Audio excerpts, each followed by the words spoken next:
If you're a panda with twins, it's normal to abandon one to take care of the other. But if humans do any of these things, we would call it wrong, unfair, or unjust. Yeah, why is that? Why do humans care so much about justice? Well, the Bible has a fascinating response to that question.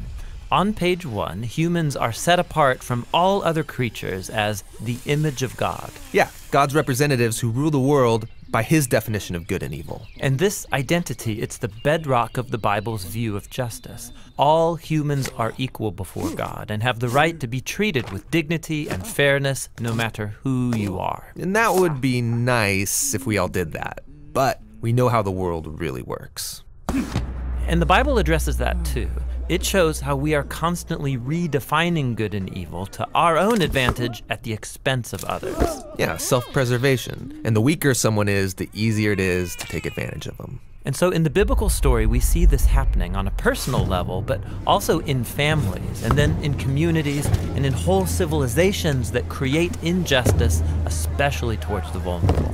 But the story doesn't end there. Out of this whole mess, God chose a man named Abraham to start a new kind of family. Specifically, Abraham was to teach his family to keep the way of the Lord by doing righteousness and justice. Yeah, doing righteousness, that's a Bible word I don't really use, but what comes to mind is being a good person. But what does that even mean, being good? The biblical Hebrew word for righteousness is tzedakah, and it's more specific. It's an ethical standard that refers to right relationships between people. It's about treating others as the image of God, with the God-given dignity they deserve. And this word justice, it's the Hebrew word mishpat. It can refer to retributive justice. Like if I steal something, I pay the consequences. Exactly.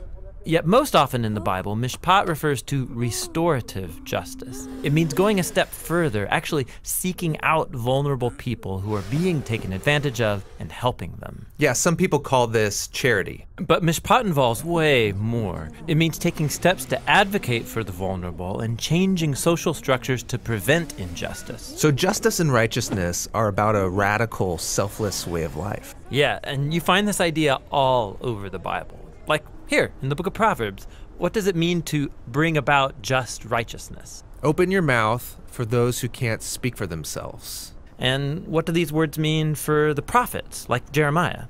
Rescue the disadvantaged, and don't tolerate oppression or violence against the immigrant, the orphan, and the widow. And like here, look in the book of Psalms. The Lord God upholds justice for the oppressed, gives food to the hungry, and sets the prisoner free. But he thwarts the way of the wicked. Whoa, he thwarts the wicked? Yeah, in Hebrew, the word wicked is rasha. It means guilty or in the wrong. It refers to someone who mistreats another human, ignoring their dignity as an image of God. So justice and righteousness is a big deal to God. Yes, it's what Abraham's family, the Israelites, were to be all about. They ended up as immigrant slaves being oppressed unjustly in Egypt. And so God confronted Egypt's evil, declaring them to be rasha, guilty of injustice. And so he rescued Israel. But the tragic irony of the Old Testament story is that these redeemed people went on to commit the same acts of injustice against the vulnerable. And so God sent prophets who declared,